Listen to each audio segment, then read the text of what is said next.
Mes parents ont dit à mon frère qu'ils pouvaient prendre ma maison et que je pouvais vivre dans le camping-car, dans la cour arrière, parce que je suis célibataire et qu'il a une femme et des enfants.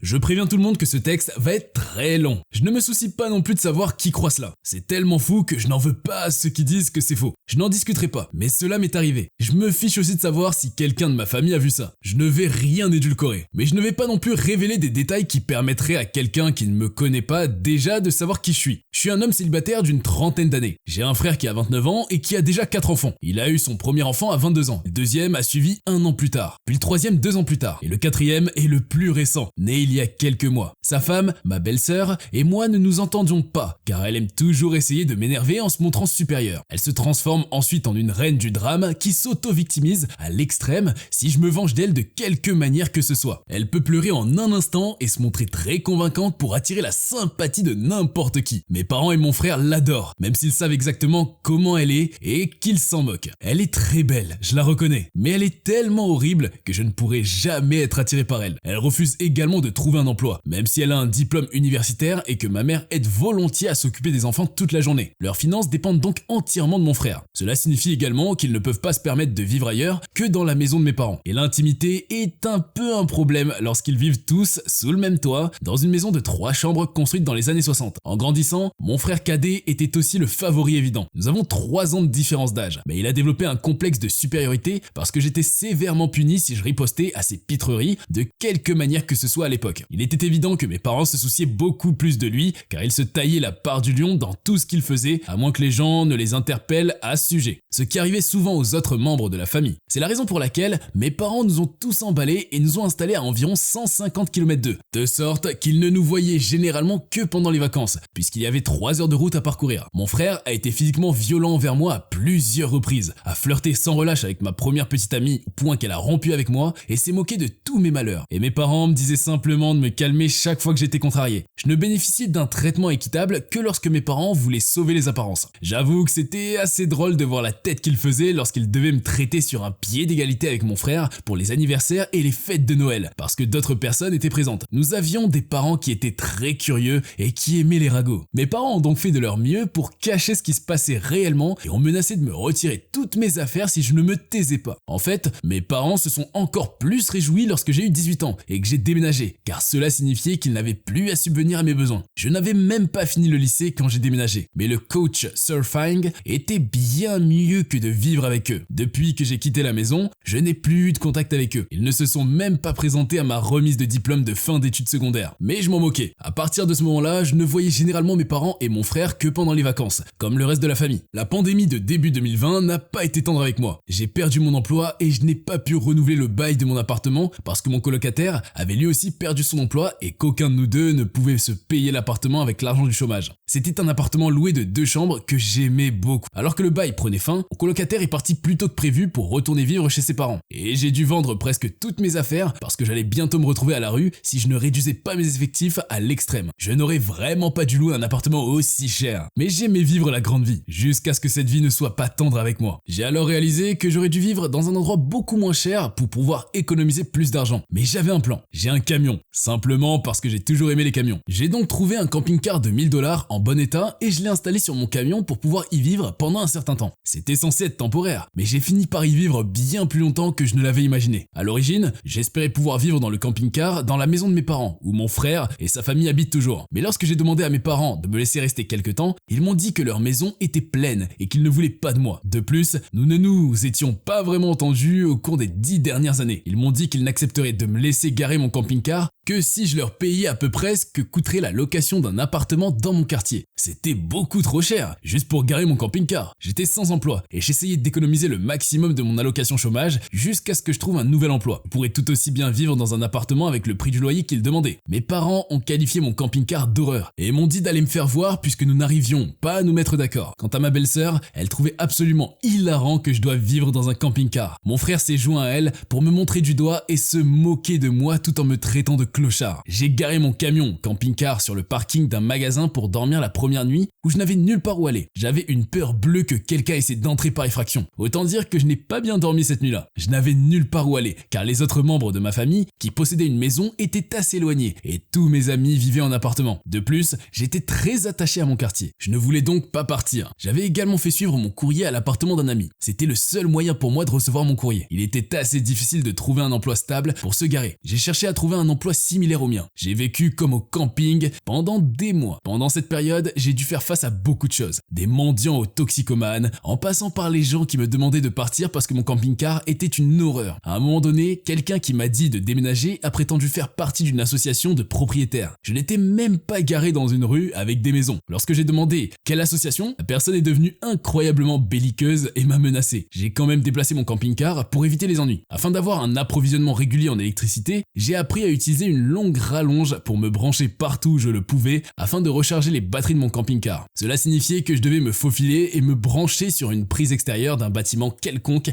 alors que j'étais garé dans la rue. Je sais que ce n'est pas très recommandable, mais je devais garder mes batteries chargées pour que mon réfrigérateur reste froid. J'avais une petite banque d'énergie solaire pour recharger mon téléphone, mais je n'avais rien d'autre qu'un générateur. De plus, les générateurs sont bruyants et nécessitent du carburant. J'ai donc fait ce que j'avais à faire. Après des mois passés dans cette situation, j'ai finalement réussi à trouver un nouvel emploi. J'ai dû déménager dans la ville voisine pour trouver un emploi qui ne soit pas dans le commerce de détail. J'ai travaillé dans le commerce de détail pendant mes études et je m'étais promis de ne plus jamais le faire. Mais j'étais presque prêt à rompre cette promesse. Je recevais encore de l'argent du chômage, mais je n'avais pas d'endroit stable où vivre pendant que je le recevais. Et je ne voulais pas me retrouver sans emploi à la fin de ma période de chômage. En plus, je m'ennuyais à mourir. Je n'avais rien d'autre à faire que lire, regarder des films sur un petit lecteur DVD portable, utiliser mon téléphone ou mon ordinateur portable et noter où je pouvais me garer et quelle toilette publique je pouvais utiliser. J'envie un peu les Japonais d'avoir des bains publics. Nous aurions vraiment besoin de ce genre de choses ici. Lorsque j'ai enfin trouvé un nouveau travail, j'ai pratiquement vécu dans la cour arrière du bâtiment près de l'entrepôt, sur les anciennes places de parking des employés que personne d'autre ne semblait prendre la peine d'utiliser parce qu'elles étaient si loin à l'arrière que la zone était à la limite de l'oubli. Mon patron, propriétaire de l'entreprise, appréciait cet arrangement car j'étais volontiers disponible pour prendre n'importe quel poste tant que j'avais assez dormi. Il m'a même laissé enlever le camping-car de mon camion et l'installer dans l'un des espaces pour que je puisse circuler sans lui. Je ne sais pas exactement si c'était légal, mais personne ne nous a dérangé à ce sujet. Pendant toute la période où j'ai vécu là-bas, je n'ai pas eu à faire face à beaucoup d'intrus. Il y en a eu quelques-uns, mais les gardes de sécurité les ont escortés. J'étais presque tout le temps disponible lorsqu'ils avaient besoin de moi et je travaillais pratiquement tous les jours de la semaine. Mon patron me laissait brancher mon camping-car sur le bâtiment pour l'électricité et l'eau et je payais une petite partie du loyer en travaillant gratuitement le dimanche. Lorsque personne d'autre que le concierge et le garde de sécurité n'était présent dans le bureau, en dehors de cela, je devais généralement me doucher dans l'appartement d'un ami ou à la salle de sport de mon quartier, car le camping-car n'avait pas de douche, mais seulement des toilettes portables, et je ne voulais pas les remplir, car les vider est une sale corvée. J'ai donc utilisé d'autres salles de bain aussi souvent que possible. J'avais la clé de l'entrepôt et je pouvais y aller pour utiliser les toilettes à n'importe quelle heure. Je tutoyais même le gardien de nuit. Depuis, il est devenu l'un de mes amis les plus proches. Les camping-cars étaient faciles à chauffer en hiver avec un petit chauffage électrique. En revanche, les étés n'étaient pas très agréables. Le camping-car n'avait pas de climatisation et j'ai dû acheter un climatiseur portable d'occasion pour le rendre supportable. J'ai fait beaucoup d'heures supplémentaires et j'ai acquis de nouvelles compétences auprès d'autres employés. Finalement, au milieu de l'année, j'ai obtenu un meilleur poste dans l'entreprise en tant que superviseur et j'ai commencé à gagner un meilleur salaire que dans mon ancien emploi. C'est à ce moment-là que j'ai décidé d'acheter une maison. La peur que j'avais eue en perdant mon appartement m'a fait comprendre que j'avais besoin de quelque chose de beaucoup plus stable à long terme. J'ai cherché quelque chose près de mon travail et à 2 miles de là, j'ai trouvé une maison préfabriquée de 3 chambres à coucher sur un petit terrain. Mais j'ai réussi à l'obtenir pour $10 000 de moins que le prix demandé. J'ai utilisé la quasi-totalité de mes économies pour verser un acompte et j'ai obtenu un prêt immobilier. Je n'ai finalement plus à vivre dans un camping-car. Il y avait suffisamment d'espace pour que je puisse faire reculer mon camion derrière la maison et enlever le camping-car pour l'installer dans la cour arrière. Je l'ai donc installé là comme un petit bâtiment à part entière au cas où je voudrais l'utiliser à nouveau. Une fois installé dans la maison, j'ai eu la bêtise de m'en vanter sur Facebook. Ma famille a vu le post et c'est là que les ennuis ont vraiment commencé. Au bout de quelques semaines, mes parents, mon frère et sa famille sont venus me rendre visite à l'improviste pour visiter ma maison. Je ne leur ai même pas donné mon adresse. Je ne sais toujours pas comment ils ont découvert où j'habitais. Aucun de mes amis ne l'a avoué et aucun membre de ma famille ne m'a rendu visite avant cela. Je me demande donc s'ils m'ont traqué au travail et m'ont suivi jusqu'à la maison ou quelque chose comme ça. Cela ne me surprendrait vraiment pas. Une fois que j'ai ouvert la porte, ils se sont pratiquement tous bousculés pour entrer comme des touristes en goguette. Puis ils se sont mis à faire comme chez eux. Ils n'arrêtaient pas de fouiner et ma belle-sœur avait ce sourire flippant qu'elle me montrait sans cesse. Ce n'est que plus tard que j'ai compris pourquoi. Et cela m'a rendu plus furieux qu'un taureau sous stéroïdes qui vient de se faire piquer par un frelon. Mes parents n'avaient n'arrêtait pas de dire que j'avais tellement d'espace en plus maintenant. Et c'est trop pour quelqu'un comme moi qui n'a ni femme ni enfant. Bien sûr, pas maintenant, mais peut-être un jour. Et mon frère n'arrêtait pas de faire remarquer qu'il y avait plus d'espace que dans la maison de nos parents et que ma maison était aussi plus proche de son travail. Des signaux d'alerte partout, je sais. Finalement, mon frère m'a demandé de parler en privé. Tout le monde a soudain quitté la pièce et s'est entassé sous le porche. C'est ce qui m'a fait comprendre qu'ils avaient planifié quelque chose. Mon frère, appelons-le Dan pour simplifier, a dit que la maison était trop grande pour moi seul et que je devrais le laisser emménager avec sa famille parce que sa femme est enceinte du 4e enfant. Et ma maison est beaucoup plus proche de son travail. Il m'a fait remarquer que j'avais déjà le camping-car et que je pouvais donc vivre à l'extérieur pendant qu'il vivait dans la maison principale. Et je voudrais souligner que Dan n'a jamais parlé de proposer un loyer. Il faut dire qu'il a un bon travail. Il a aussi commencé à dire qu'il y aurait des changements et même des couvre-feux et que je ne pourrais pas entrer à tout moment sans préavis. Si ce n'était pas mon frère, je penserais que mon interlocuteur a perdu la tête. Mais Dan a perdu la boule il y a longtemps parce que nos parents l'ont traité comme s'il était le centre du monde. J'ai essayé de parler et il a continué à parler au-dessus de moi, comme si je n'avais pas mon mot à dire. Il était hors de question que je lui loue ma maison, partie de ma maison. D'autres personnes peut-être, juste pour que je puisse payer l'hypothèque plus facilement, mais certainement pas à lui ni à sa méchante femme. J'ai entendu parler de ce genre de situation dans des vidéos en ligne à de nombreuses reprises. Jamais je n'ai pensé que je la vivrais un jour, tellement je la trouvais ridicule. Mais mes parents, mon frère et ma sœur ont tous les caractéristiques d'une bande de fous narcissiques ayant droit à l'argent. J'ai donc pris mon téléphone et je l'ai mis en mode enregistrement. Puis je l'ai gardé. Dan n'a même pas semblé s'en soucier ou remarquer que j'avais fait cela. Et il est resté assis là, les bras ballants, tout en expliquant pourquoi il avait besoin de ma maison. Il a ensuite agi comme si c'était fait et a essayé de tendre la main pour serrer la mienne. C'est à ce moment-là que j'ai finalement montré mon bas du dos et que j'ai dit plutôt crever. Et je l'ai dit assez fort pour que Dan trébuche en arrière pendant une seconde. J'avais rarement haussé le ton avec lui à ce point parce que nos parents me punissaient chaque fois que je le faisais. Mais c'était ma maison, pas la leur. Je me suis levé et je lui ai dit que ma maison n'était pas à vendre. Et agir comme si je le laissais emménager juste parce qu'ils le veulent ne fera pas avancer les choses. J'ai acheté ma maison pour moi et ce n'est pas ma faute s'il continue à avoir d'autres enfants et à vivre avec nos parents parce qu'il n'a pas les moyens de déménager. Dan s'est approché de moi aussi près qu'il le pouvait sans me toucher et m'a dit que je ne méritais pas la maison et qu'il avait besoin d'un meilleur endroit pour vivre avec sa famille. Je lui ai rionné et lui ai dit que c'était des conneries parce que j'avais travaillé dur pour pouvoir m'acheter ma maison. Bien sûr que je la méritais. Dan a commencé à crier que je n'avais ni femme ni enfant et que je n'avais pas besoin de tout cet espace. Alors autant la lui donner. J'ai dit que je ne lui donnerais rien et il n'a même jamais proposé de me payer un loyer. Si je le laissais emménager, je serais encore en train de couvrir la totalité de l'hypothèque de ma propre maison sans même pouvoir vivre dans ma propre maison. Puis Dan m'a dit qu'il ne devrait pas avoir à payer de loyer parce que sa famille passe avant tout et nos parents ont dit que j'allais le faire et que je le ferais. J'ai crié comme si leur parole était une loi ou quelque chose comme ça. Et j'ai dit à Dan qu'il n'avait ni le droit ni le pouvoir de lui donner ma maison. C'est alors que mes parents et ma belle-sœur ont fait irruption par la porte d'entrée et m'ont encerclé pour essayer de me forcer à accepter. Il y a eu beaucoup de bagarres. Mais pour résumer, à partir de ce moment-là, j'ai entendu la phrase « Fais-le pour Dan » bien plus souvent que je ne peux m'en souvenir. Lors de la dispute, je leur ai dit qu'ils n'avaient pas leur mot à dire dans ma vie ou dans ma maison et de partir avant que j'appelle les flics. C'est ma belle-sœur qui m'a crié le plus fort qu'elle était à nouveau enceinte et que je ne pouvais pas lui faire ça. Je n'avais aucune obligation envers elle ou sa famille. Je l'ai ensuite traité de sale